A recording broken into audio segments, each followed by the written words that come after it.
Hi అండి, welcome to Rekha channel. ఈ వీడియోలో simple and easy carrot rice తయారు చేసుకుందాం.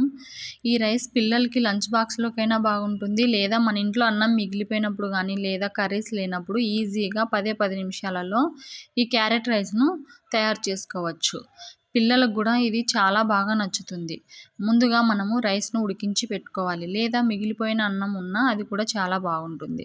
ఇప్పుడు స్టవ్ వెలిగించుకొని ఒక కడాయి పెట్టుకొని అందులో 2 స్పూన్స్ ఆయిల్ వేసుకొని అది కాస్త వేడెక్కిన తర్వాత ఇప్పుడు కొద్దిగా జీలకర్ర, ఒక బిర్యానీ ఆకు, ఒక దాల్చిన చెక్క, ఒక అనాస పువ్వు, 3 లవంగాలు, ఒక యాలక వేసుకొని తర్వాత కొన్ని జీడిపప్పు కూడా వేసుకొని అవి కాస్త వేగిన తర్వాత మనము చిన్నగా కట్ చేసుకున్న వెల్లుల్లిని వేసుకోవాలి. ఇక్కడ నేను వెల్లుల్లిని వేయడం మర్చిపోయాను, అందుకనేసి నేను ఆనియన్స్ వేసిన తర్వాత వేసాను.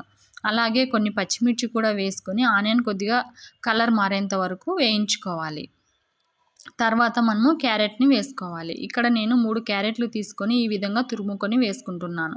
మీరు ఇలా వద్దనుకుంటే క్యారెట్ని చిన్నగా కట్ చేసుకొనైనా వేసుకోవచ్చు. క్యారెట్ని మనము తురుముకొని వేయించుకోవడం వలన మనకు క్యారెట్ అనేది తొందరగా ఫ్రై అవుతుంది. అలాగే కొద్దిగా పసుపు కూడా వేసుకొని క్యారెట్ పచ్చివాసన పోయేంత వరకు వేయించుకోవాలి. తర్వాత ఒక 1/2 టీ స్పూన్ దాకా పెప్పర్ పౌడర్ కూడా వేసుకొని ఇప్పుడు మరొక నిమిషం వేయించుకోవాలి. తర్వాత మనము ముందుగా ఉడికించి పెట్టుకున్న రైస్ వేసుకోవాలి. ఇక్కడ నేనైతే నార్మల్ రైసే తీసుకున్నాను, మీరు కావాలనుకుంటే బాస్మతి రైస్తో అయినా చేసుకోవచ్చు. అలాగే తగినంత ఉప్పు కూడా వేసుకొని ఇప్పుడు మనం ఈ రైస్ని బాగా కలుపుకుంటూ కుక్ చేసుకోవాలి.